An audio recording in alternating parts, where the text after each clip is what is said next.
ছাত্ৰ ছাত্ৰীয়ে কৰা ৰুমাল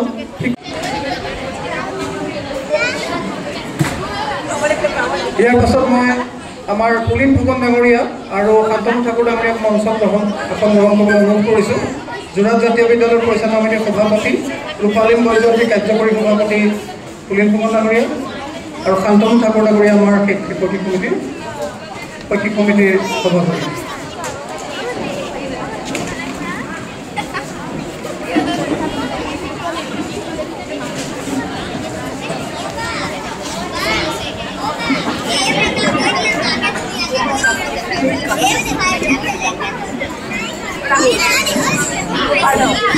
আৰু কিমান দিন কৰিব লাগিব তাৰ এটা সংবিধান আমি আজি তেজপুৰৰ পৰা বিশ্ববিদ্যালয়ৰ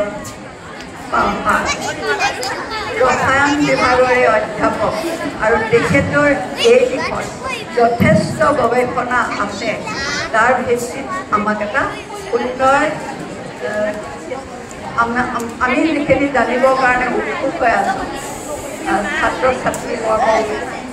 ছাত্ৰীসকল, তোমালোকেও চাগে নিশ্চয় আজি ভাবি আছা যে আমাৰ ইয়ালৈ তেজপুৰৰ পৰা এজন বক্তা আহিব।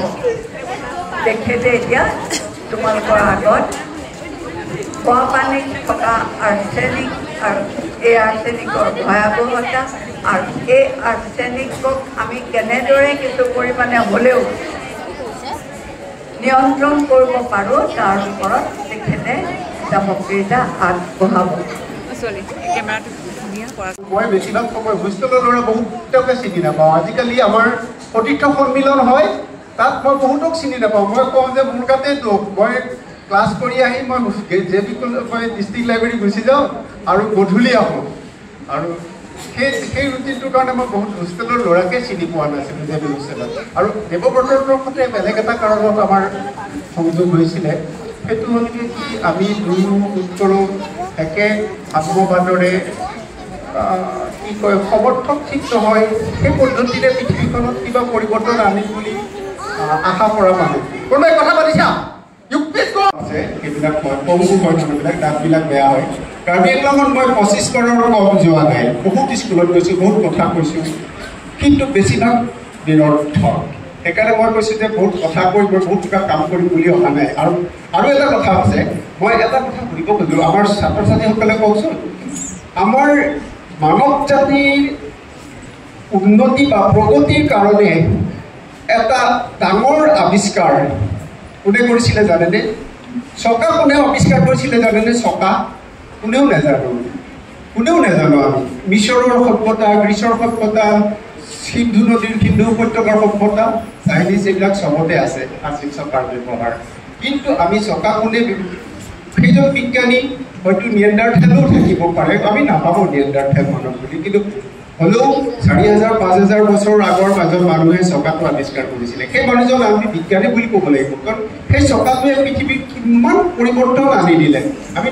মই এটা কথা কৰি কৈছোঁ যে সেই চকাটো কোনে আৱিষ্কাৰ কৰিছিলে আমি জানোনে? কোনেও নাজানো। কাৰোবাৰ লোকচান হৈছে?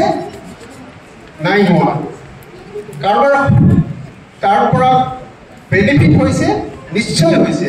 আমি সেই চকাটোৰ আৱিষ্কাৰৰ বেনিফিটটো আমি পাইছোঁ, সকলোৱে পাইছোঁ, মানৱ জাতিয়ে পাইছে, গোটেই পৃথিৱীৰ মানুহে পাইছে।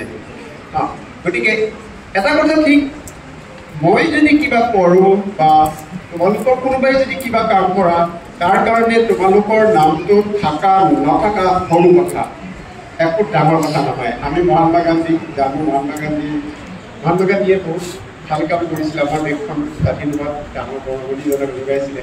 মহাত্মা গান্ধীৰ যিদিনা জন্মদিন হয় বা আমাৰ শ্বহীদ দিৱস বুলি যিদিনা মহাত্মা গান্ধীৰ মৃত্যুদিনে হয়, সেইদিনা মহাত্মা গান্ধীৰ মূৰ্তিটোত মালা কোনে পিন্ধায়? বেছিভাগ চোৰ ডকাইতে পিন্ধায়। খোলাকৈ ক'ব পাৰোঁ, কাৰণ মই চেলেঞ্জ কৰিম সেইকেইটা মানুহে চোৰ ডকাইত নহয় বুলি মোৰ আগত তাত ক'ব নোৱাৰে। সেইকাৰণে মই সদায় কওঁ সেইটো কথা। এতিয়া গতিকে মহাত্মা গান্ধীৰ বিখ্যাত হ'ল নহ'ল একো ডাঙৰ কথা নহয়, বিখ্যাত হোৱা নহয়। আৰু বহুত টকা থকা মানুহ, বহুত কম টকা থকা মানুহ দিনটো গধূলিলে খাব পোৱা নোপোৱা মানুহৰ মাজতো বৰ বেছি পাৰ্থক্য নাই। মই এতিয়ালৈকে যিটো এটাকৈ খোলা হাঁহি দেখিছিলোঁ, সেইটো মূৰত এপাচি শিলগুটি লৈ পেলাই ৰাস্তাত কাম কৰি থকা এগৰাকী বনুৱা চাহ বাগিচাৰ অৰিজিনেল চাহ বাগিচাৰ মানুহ। ইউনিভাৰ্চিটিলৈ যাওঁতে বাটত মই ইমান বিভুৰ হৈছোঁ, আপোনাৰ গাড়ী ব্ৰেক মাৰি চাইছিলোঁ। মানুহজনীয়ে মূৰত শিলৰ পাচিটো লৈ যিটো হাঁহি মাৰিছিলে, সেইটো হাঁহি মই মাৰি পোৱা নাই। মুকেশ আম্বানী আদানীহঁতৰতো দূৰৰ কথা, সেইটোতো কেতিয়াও ভাবিবই নোৱাৰে সেইটো হাঁহি মৰাৰ কথা। এতিয়া গতিকে এই যে ধেৰ টকা পইচা থকা আৰু নাম থকা, ভৱিষ্যতে মোৰ নাম থাকি যাব, নিৰৰ্থক কথা, সেইবিলাক কথা সৰু কথা। আৰু পাৱাৰটোতো দৰকাৰেই নাই। গতিকে আমি জানো যে আমাৰ দেশখনৰ কিছুমান ঋষি মুনি আছিলে দেশখনত আগতে, বহুতে জানো। ঋষি মুনিসকলে কি কৰিছিলে? তপস্যা কৰিছিলে, হিমালয়ৰ পৰা তাৰ পাদদেশত তপস্যা কৰিছিলে, আশ্ৰম পাতি আছিলে চবেই ডাঙৰ ডাঙৰ। কেইজনমান মানুহৰ বাদে ভোট কৰোঁ নিজৰ নাম থৈ ব্যাস বাল্মীকিৰ বাহিৰে হয়তো কোনেও নিজৰ নাম থৈ যোৱা নাই। আমি চিনি পাওঁ কিবা কাৰণত, কিন্তু তেনেকৈ কেইখনমান উপনিষদ বা এনেকৈ কিবা কিছুমান উপনিষদ নহয়। গাইজ এয়া চাই লওক গাইজ, ইমান ধুনীয়াকৈ যোৰহাট জাতীয় বিদ্যালয়ে প্ৰদৰ্শনী কৰি থৈছে। কেনেকুৱা লাগিছে? ভাল লাগিলে আপোনালোকে ধুনীয়া ধুনীয়া কমেণ্ট কৰক আৰু মোৰ চেনেলটো ছাবস্ক্ৰাইব কৰি দিব আৰু লাইক কৰি দিব, যিমান পাৰে শ্বেয়াৰ কৰি দিব দেই। আজিলৈ বাই বাই। আজি প্ৰথম দিন হয় আৰু এনেকৈ দেখুৱাই গৈ থাকিম, ভিডিঅ' নোচোৱাকৈ নাথাকিব। আজিলৈ বাই বাই।